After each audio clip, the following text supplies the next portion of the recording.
The strange part wasn't Blueface walking back into Yard House after a public mess. The strange part was how badly the whole night wanted to look repaired. Smiling manager, oversized booth. We got you. Family optics, free food energy. And then the outside noise slid right back into the booth like it had a reservation. By the time that dinner loosened up, it didn't feel like redemption. It felt like a test with cameras on.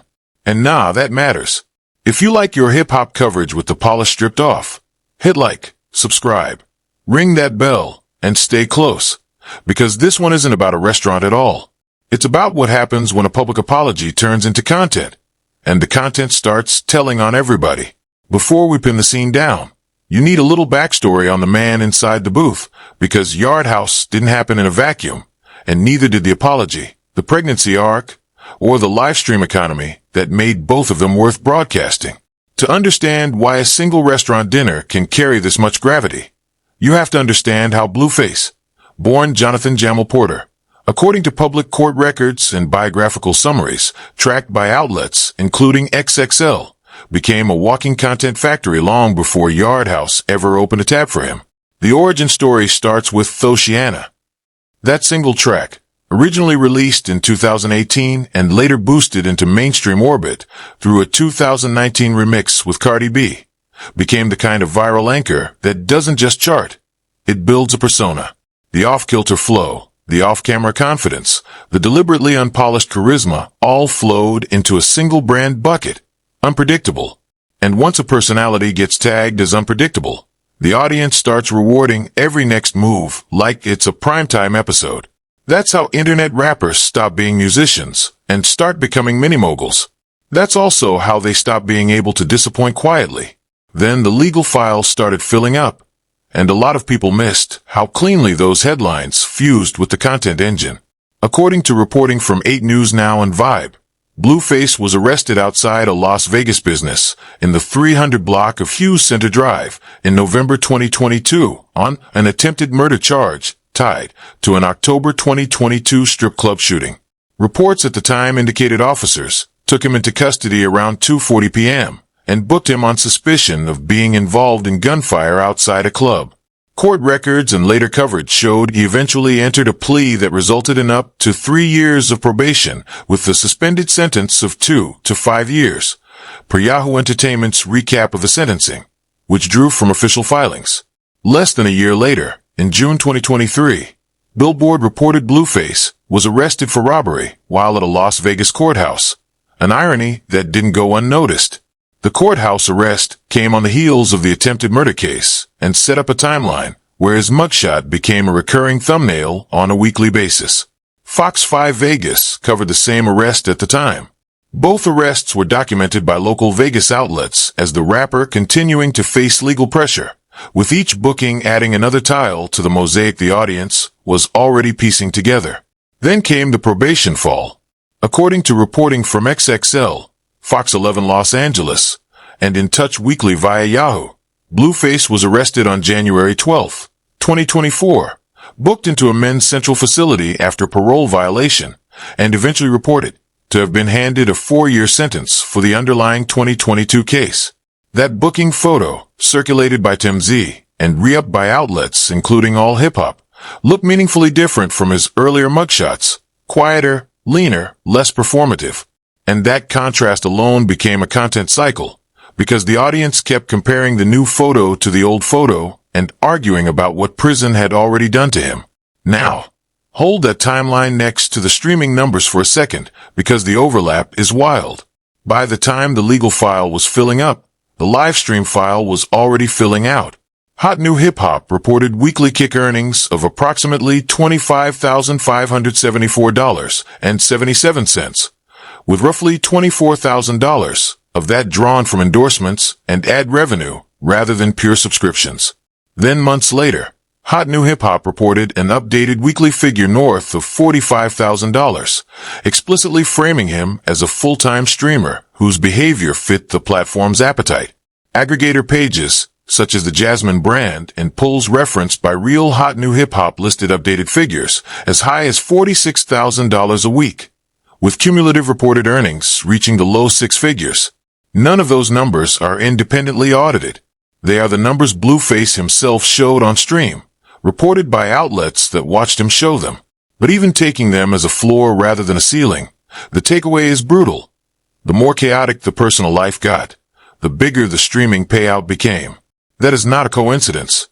That is the business model, which is why Yard House, the restaurant, the apology, the booth, already had a financial ceiling built over it before a single menu item was ordered. The apology was reputation maintenance. The booth was content staging. The two converged into one frame, and the frame streamed. You'll see in a minute how all of that fits together. But first, you have to meet the third main character in this whole arc, because she's the reason the pre-Yard House weeks were already so loud.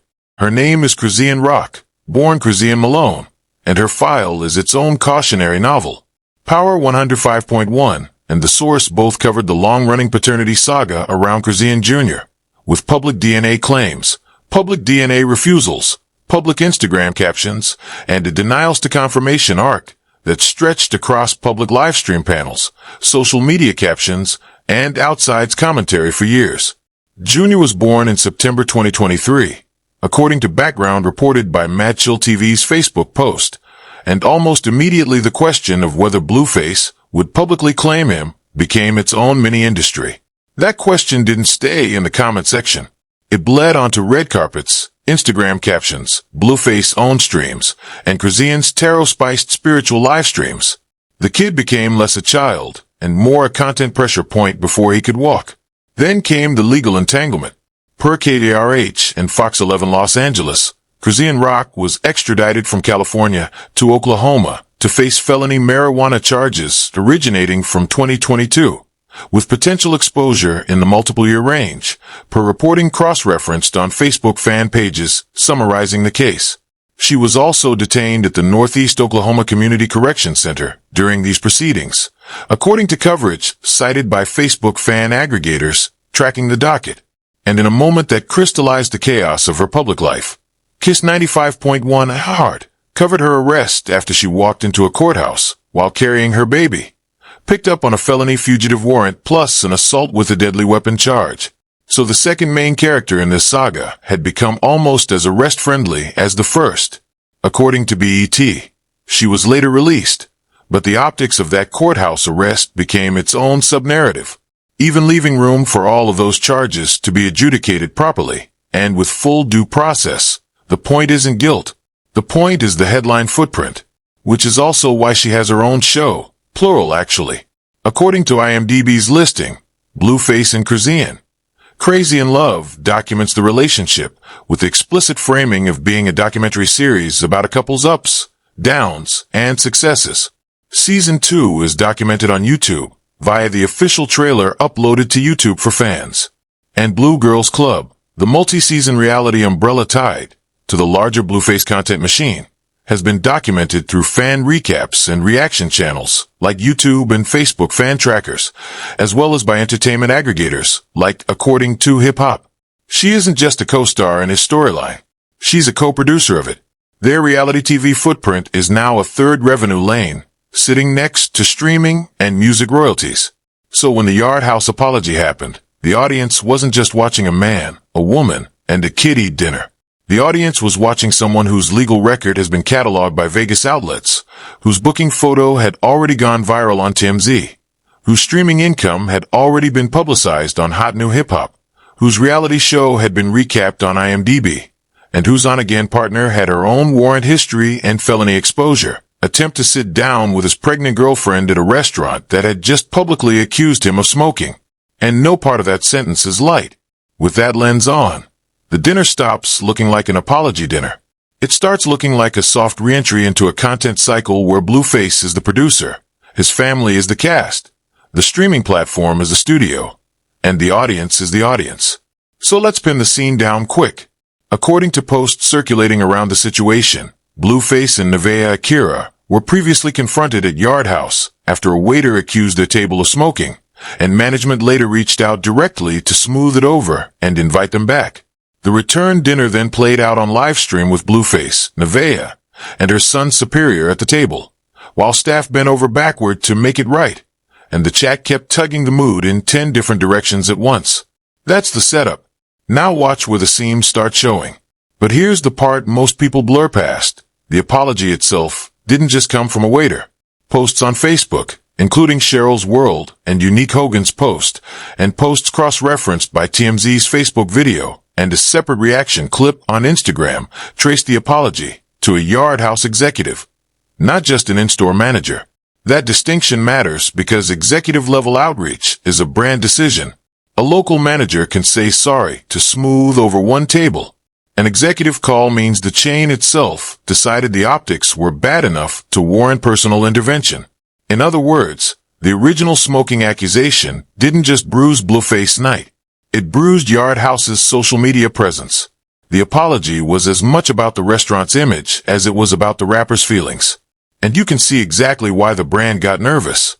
Per Instagram's clip from Reeled Cuss reporting on the same apology, the original confrontation was already viral well before the executive reached out. Customers in the comments are reacting to the smoking allegation with disbelief, arguing about whether the accusation was racially motivated, and debating whether the waiter even had cause to confront the table. So the apology wasn't happening in private. It was happening on a stage where the restaurant, the rapper, and the brand were all being evaluated by thousands of strangers at the same time. That's why the second dinner felt loaded.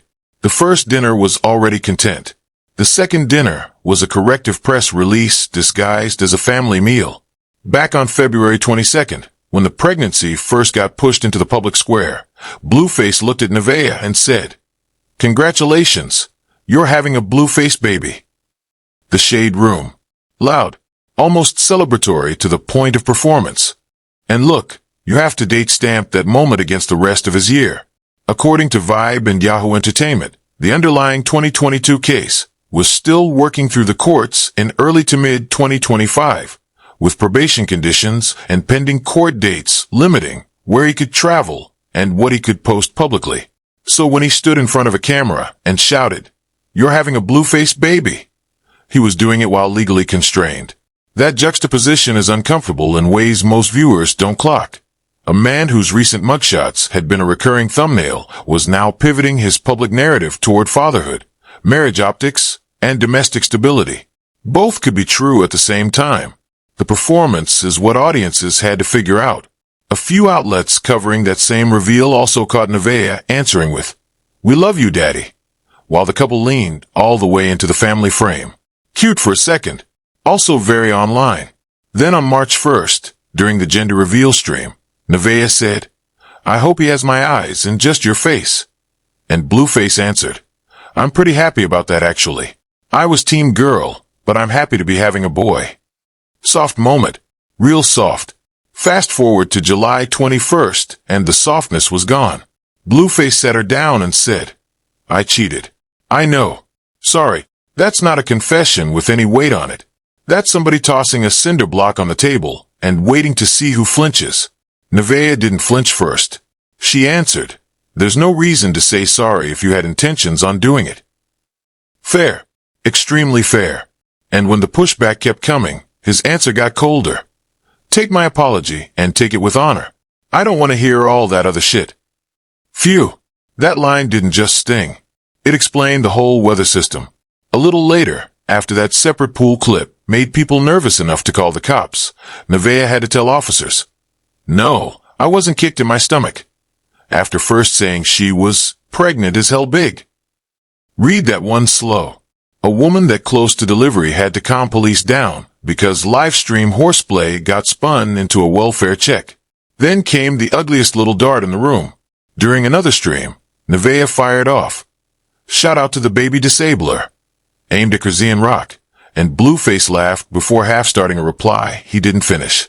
That one wasn't funny. It was revealing. That's the quote bank. No spin, just the raw material. And the raw material keeps telling the same story.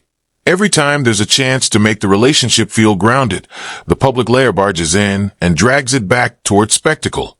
The thing, though, and don't lose this, is that the pregnancy news landed the way a lot of his life lands, through a stage, not a quiet room.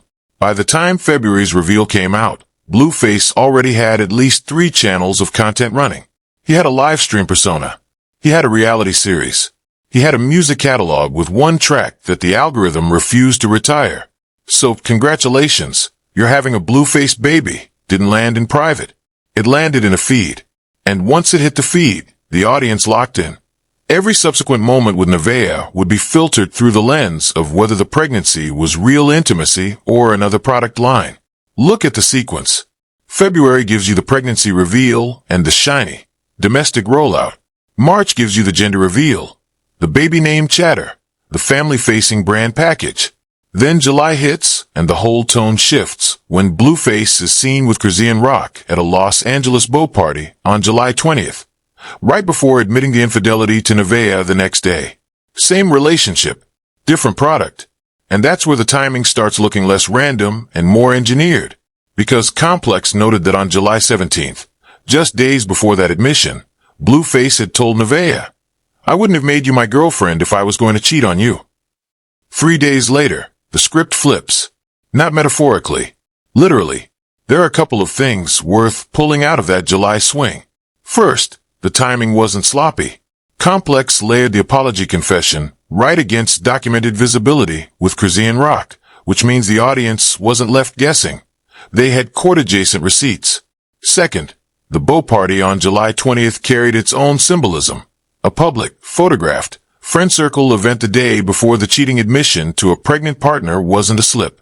That's a man moving from one product to another in real time and giving the audience front row seats to both aisles. Third, the apology language Blueface used, "Take my apology and take it with honor," was framed by XXL as control line, not a regret line. Those three dynamics together transform the language from "I'm sorry" into "I'm sorry, but I'm in charge of how you receive it." And this is where you have to grapple with the fact that the women in this saga are not interchangeable. Chrisean's arc is documented across music, mental health, drug exposure, contractor drama, family broadcast, court appearances, and reality TV cycles, and a lot of that has been summarized by aggregator pages that try to keep up with her docket. Nevaeh's arc is much younger, much quieter, and far more predictable. A pregnant young woman on a live stream, absorbing blows from a man who keeps apologizing in the wrong tone. The optics aren't equal, and the room doesn't treat them equally.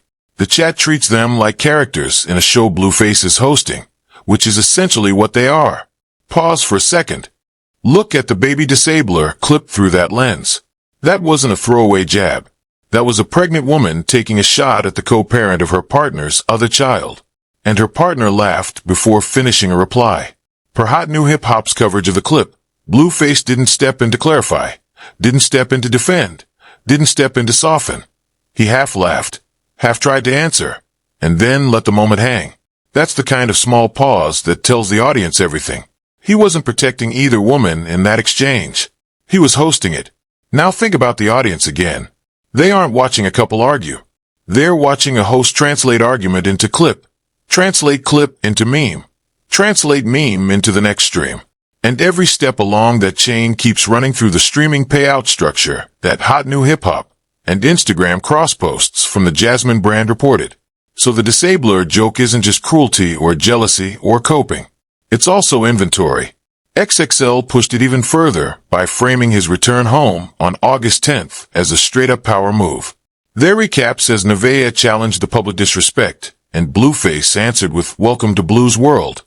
Then followed that energy with "I don't really give a fuck, and it's gonna work until you are ready to leave." That isn't boyfriend language. That's franchise owner language. Actually, hold on. Back up. That part is the part. Because once you hear "Welcome to Blue's World," the Yard House return stops looking like a simple date night. It starts looking like customer service folded into an already running show. The restaurant isn't just a location anymore. It's a stage where management can apologize, Blueface can be recognized, Nevaeh can be seen beside him, Superior can add innocence to the frame, and the audience can sit there live, poking the glass.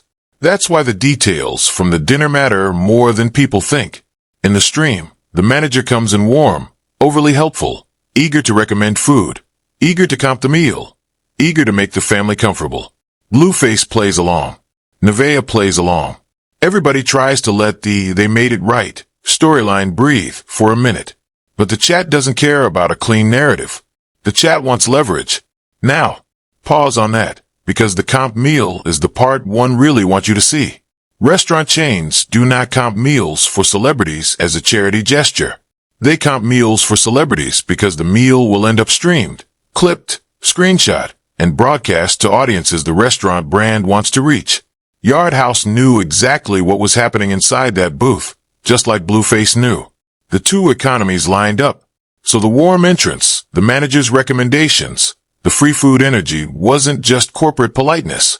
It was a brand deciding that the dining experience was worth more as content than as revenue. That is an alliance, quiet, mutually beneficial, and largely unreported. Even the seating structure told story. The oversized booth framing on the stream is small but symbolic. It gave the camera room to capture Blueface, Nevaeh, and Superior in one continuous frame. That frame looked like a family. It also functioned like a thumbnail. The angle was content-friendly. The lighting was content-friendly. And the table was content-friendly. None of that was random. None of it was purely logistical. Cooking shows call that staging. Restaurants that host live-streamable celebrities call it traffic. Yard House became a backdrop for a scene that was already being broadcast in serial. So what cracks the mood? Not the menu. Not the service. Not even the earlier accusation. It's the fact that outside tension still has a direct line into the booth. Messages get mentioned. Another woman gets brought up. The baby shower gets pulled into it. Chrisean's orbit starts hovering over a meal that was supposed to be about repair, and Nevaeh's body language shifts in real time. You can feel the room trying to stay normal. You can also feel normal losing. And that matters because this isn't an isolated wobble. The Shade Room's pool incident recap explicitly says tensions appeared high after Blueface returned home from spending the weekend with Chrisean Rock and Chrisean Jr., and that Nevaeh confronted him in separate live streams over not claiming her as his wife at home and over him calling Chrisean while they were out dining. So the restaurant clip doesn't exist by itself. It sits inside a streak. Add another layer before we keep moving. Look at the baby shower setup.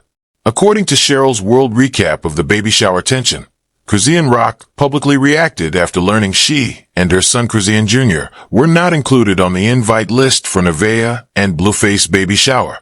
And per Instagram coverage of the same incident, Nevaeh was visibly shaken after Blueface told her Chrisean Rock would be at the shower.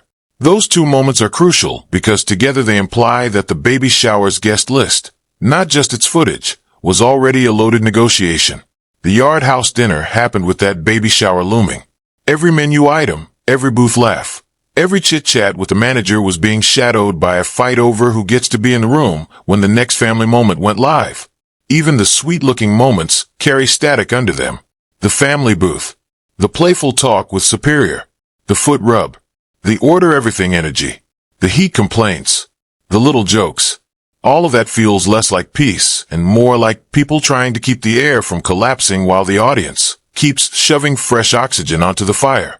One more thing worth flagging in the dinner's anatomy. Per livestream captures referenced in YouTube, Superior, Nevaeh's older son, was present throughout. That detail wasn't decorative. A child in a live-streamed environment changes the moral weight of the entire scene. It's one thing for two adults to livestream through their own mess. It's a different thing for a child to be folded into the framing while adults argue, while chat tags, while messages get read aloud. Audiences adjust their judgment based on that, and Blueface content team, if there is one, and there almost certainly is, given the show structure and the season catalogs indexed on IMDb, knows that the presence of a kid shifts the gravity of every moment, which is why Superior in frame wasn't accidental. It was a softener. The kid softens the entire visual tone of the stream, and Blueface knows it. Quiet for a second, because the saddest part of the whole thing might be that Nevaeh doesn't seem shocked anymore. She seems tired. There's a difference. Shock asks questions. Tiredness starts negotiating with what used to be unacceptable. And that evolution is what makes Yard House more than a clip. It's the visual proof of an internal negotiation. Each piece of exchange dialogue in the chat reflection isn't really about what Blueface says or what the manager says. It's about whether Nevaeh is still trying to defend the relationship or already starting to price it. That's the inflection point. That's the one nobody wants to mention because it's easier to talk about smoking accusations and free meals. Now let me zoom the lens in tighter. First forensic point, the apology itself. Posts about the Yard House situation didn't just say management reached out. They framed the reach out as personal, direct, and restorative. Basically a public attempt to reset the narrative after the smoking accusation clip traveled Instagram. That means the second dinner already arrived preloaded with symbolic value. It wasn't merely let's eat. It was let's correct the image. And you can feel that symbolism at every layer of the stream. The seating, the menu, the body language, the camera angles. Per various fan reaction posts and aggregators covering the dinner, Blueface framing language during the meal was unusually calm, almost pre-rehearsed. Whether that calm was real, performative, or somewhere in between is the kind of question that doesn't get answered by the stream. It gets answered by what happens after the stream ends. The clip only captures the optics. The intentions live elsewhere. Second, the chat acted like a fourth adult at the table. You can hear it in the rhythm of the stream. Nevaeh checks comments. Blueface answers comments. A side conversation becomes a public referendum in seconds. That setup doesn't just document tension. It manufactures it in real time. If a couple can't get through appetizers without thousands of invisible people tossing names, theories, and bait into the room, then intimacy is already gone. What's left is live production. And notice how the chat's voice changes through the night. Early in the stream, the chat tone leans supportive. Then observations pile up. Comments referencing recent clips, comments referencing prior live streams, comments about who else is in his orbit tonight, comments about the baby shower fallout.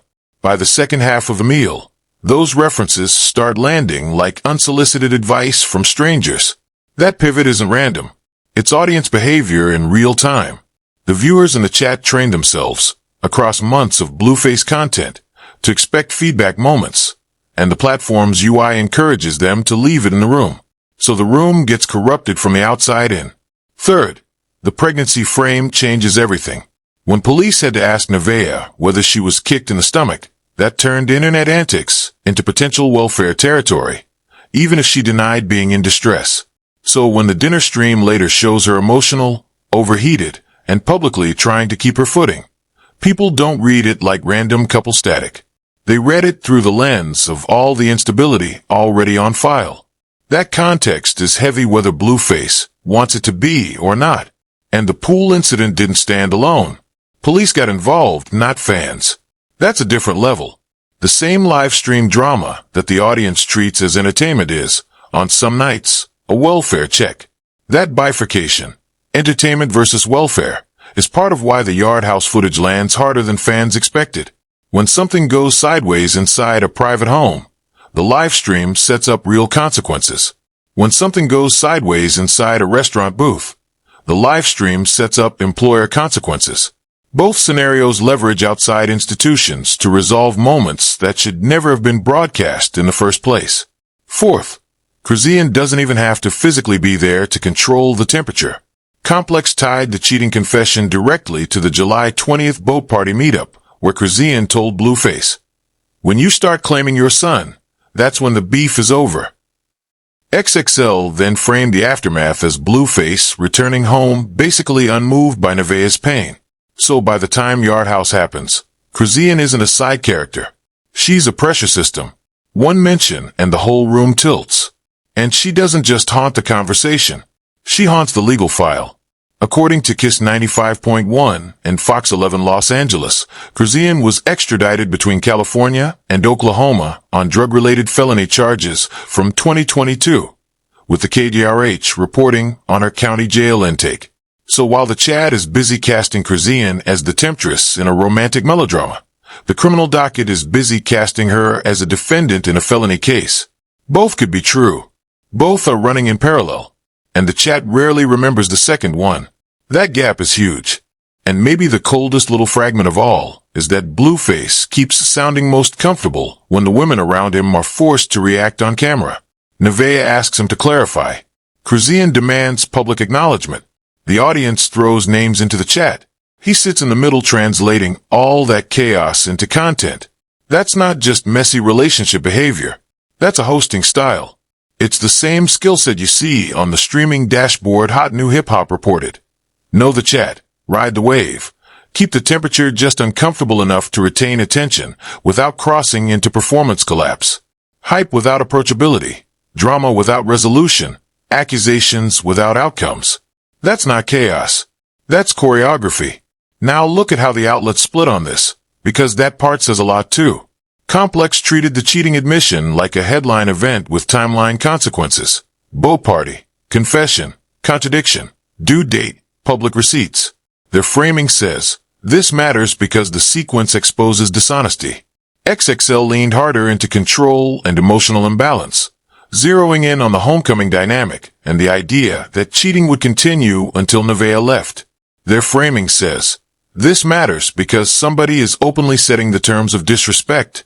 The Shade Room, especially on the Pool and Police side, focused on volatility and welfare optics. Pregnant partner, concerned fans, officers at the house, visible friction after Blueface weekend with Chrisean. Their framing says, this matters because the chaos is no longer just gossipy. It's edging into somebody may need to check this. Hot New Hip Hop took the sharper gossip angle, especially with the Baby Disabler clip and the stream earnings coverage, connecting the relationship drama to a content ecosystem that keeps paying out. Their framing says, this matters because the audience keeps rewarding the mess. All hip-hop, in parallel coverage of the My Son removal. That moment Blueface posted a celebratory fatherhood caption for Chrisean Jr., then quickly deleted the post after backlash. Reframed the moment as another chapter in a saga that refuses to die down. That framing adds a wrinkle that I think most viewers miss. The My Son deletion wasn't just a personal reversal. It was a public product reversal. He had minted a moment, shipped it to the audience, then pulled it back. And the audience had to keep debating an image that had already been taken down. That's content production in reverse. And there are also the law enforcement files nobody wants to talk about. Vibe and Yahoo Entertainment made clear Blueface was operating on probation conditions inherited from the 2022 case at the time several of these live streams aired. So claims about family life, girlfriend treatment, parenting capacity, and household stability were not just influencing the chat. They were influencing court observers who might revisit probation terms if the conduct on stream was viewed as inconsistent with court orders. That's the kind of downstream risk audiences rarely price in. They're too busy watching the clip. And his prison booking in January 2024, after a probation violation, per XXL and Fox 11 LA, doesn't cancel that file.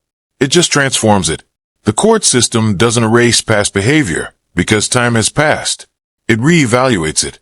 So every moment he's now spending rebuilding a domestic, paternal, calm public image is also a moment where a court might be watching to see whether the supposed reformation is genuine. And that last one, that's the counter-narrative I think deserves the most pressure. Because the easy read is, this is just Blueface being Blueface. Toxic relationship drama, cameras on, same old, same old. That's the lazy version. That's the one that lets everybody off the hook. Him, the platforms, the gossip economy, even the viewers. My read is meaner than that. I think the Yard House return exposed that Blueface's real talent right now isn't music. And it isn't even chaos by itself. It's converting unstable private moments into a serialized livestream product faster than the people inside the moment can emotionally process what's happening. That's the move. That's the business. And before anybody says I'm overcooking it, let's talk money.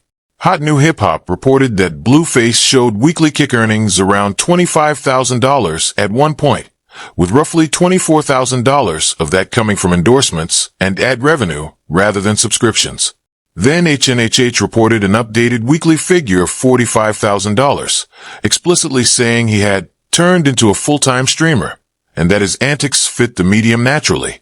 Aggregator side reporting pulled from the streams themselves, such as the Jasmine Brand's Instagram pull and the Real Hot New Hip Hop Facebook, listed even higher figures for individual weeks. There it is. There's your X-ray. Sidebar worth inserting. The dollar figures aren't independently audited. They're numbers he showed on stream, captured by outlets that watched the stream, then reported as fact. That's not a contradiction. That's how streaming economy journalism works.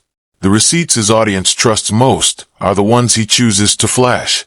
So when those numbers go up, the audience has to take his word for it, which is an even stronger incentive to keep the streams running, the moments loaded, and the chat popping. So no, the Yard House dinner wasn't just dinner. It was monetizable normalcy. That's why the apology mattered. That's why the manager's warmth mattered. That's why the family framing mattered. That's why the sudden emotional wobble mattered even more. Every piece of it could be clipped, reposted, argued over, and fed back into the... Even the quiet parts were load-bearing. The moment Superior says something offhand? Clip. The moment Blueface and Nevaeh laugh about a menu item? Clip. The moment the manager returns with a comp message? Clip. Each second of that dinner was being divided into units of content.